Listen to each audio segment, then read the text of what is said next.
ಸೀಮಾ, ನಿಮ್ಮ ಅಪ್ಪ ಕೊಟ್ಟಿದ್ದು ದುಡ್ಡು ಕೊಡಿಲಿ. ನನ್ ಖರ್ಚಿಗೆ ಬೇಕಲ್ಲೋ. ಯಾರಪ್ಪ ಕೊಟ್ಟರೆ ಏನಂತೆ ಕೊಡಿಲಿ. ಸೀಮಾ, ನಿಮ್ಮ ಅಪ್ಪ ಮನೆ ದುಡ್ಡು ತರಬೇಕಿಂದಲ್ಲ. ಎಲ್ಲೇ ದುಡ್ಡು? ಎಲ್ಲೇ ದುಡ್ಡು? ಬರೀ ಕರ್ಕೊಂಬಂದು ಇಲ್ಲಿ ಬಿಟ್ರೆ ಆಗಲ್ಲ, ದುಡ್ಡು ತಗೊಂಡ್ಬರ್ಬೇಕು. ಎಲ್ಲಿ ದುಡ್ಡು? ಒಡಿ ಅವಳಿಗೆ.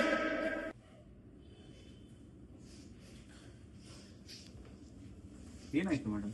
ಕೂತ್ಕೊಳ್ಳಿ ಸರ್, ಕೂತ್ಕೊಳ್ಳಿ ಸರ್. ಸಮಾಧಾನ ಮಾಡ್ಕೊಳ್ಳಿ.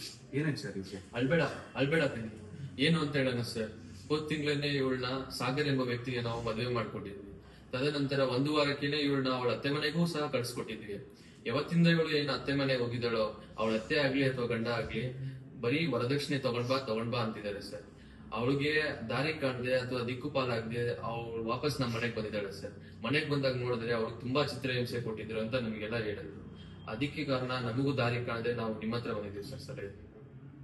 ನೀವು ಚಿಂತೆ ಪಡ್ಬೇಡಿ ಸರ್. ಕಾನೂನಲ್ಲಿ ವರದಕ್ಷಿಣೆ ಕೊಡುವುದು ತಗೊಳೋದು ಎರಡೂ ಒಂದು ದೊಡ್ಡ ಅಪರಾಧ. ಇವಾಗ ನೀವು ನಿಮ್ಮ ಮನೆಯ ಹತ್ತಿರವಿರುವ ಒಂದು ಪೊಲೀಸ್ ಠಾಣೆಗೆ ಹೋಗಿ ಒಂದು ದೂರನ್ನು ನೀಡಿ. ಕಾನೂನು ಸದೈವ ನಿಮ್ಮ ಜೊತೆಗಿದೆ. ನಿಮ್ಮ ಸಹಾಯಕ್ಕೆ ತುಂಬಾ ಧನ್ಯವಾದಗಳು ಸರ್. ತುಂಬಾ ಧನ್ಯವಾದ ಸರ್.